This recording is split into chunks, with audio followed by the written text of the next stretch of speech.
நாளை மறுதினம் டிசம்பர் 15ஆம் தேதி அதிமுக தொண்டர்கள் உரிமை மீட்பு குழு முக்கிய கூட்டமானது நடைபெறும் என்று ஓபிஎஸ் அவர்கள் தெரிவித்திருந்த நிலையில் தற்பொழுது அந்த கூட்டம் ஒத்திவைக்கப்படுவதாக அறிவிக்கப்பட்டிருக்கிறது. டிசம்பர் 24ஆம் தேதி ஒரு முக்கிய முடிவினை ஓபிஎஸ் அவர்கள் அறிவிப்பார் என்றும் எதிர்பார்க்கப்படுகிறது.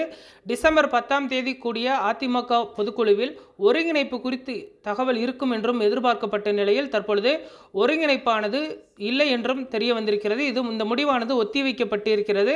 அமித்ஷா அவர்கள் தமிழகம் வருகை தர இருக்கிறார். அவருடைய வருகைக்கு பின்பு ஏதேனும் மாற்றங்கள் நிகழுமா என்று ஓபிஎஸ் அவர்கள் தற்பொழுது தொடர்ந்து உன்னிப்பாக கவனித்து வருகிறார். இதற்காகத்தான் தற்பொழுது அவருடைய இந்த முடிவானது ஒத்திவைக்கப்பட்டிருக்கிறது. ஒருவேளை அதிமுக ஒருங்கிணைப்பு சாத்தியம் இல்லை என்று முடிவானால் அவர் புது கட்சி துவங்குவார் என்றும் எதிர்பார்க்கப்படுகிறது.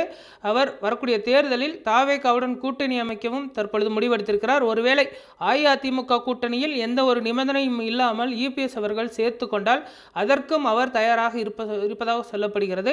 அதனால்தான் தற்பொழுது அவருடைய இந்த முடிவானது தற்பொழுது ஒத்திவைக்கப்பட்டிருப்பதாக சொல்லப்படுகிறது.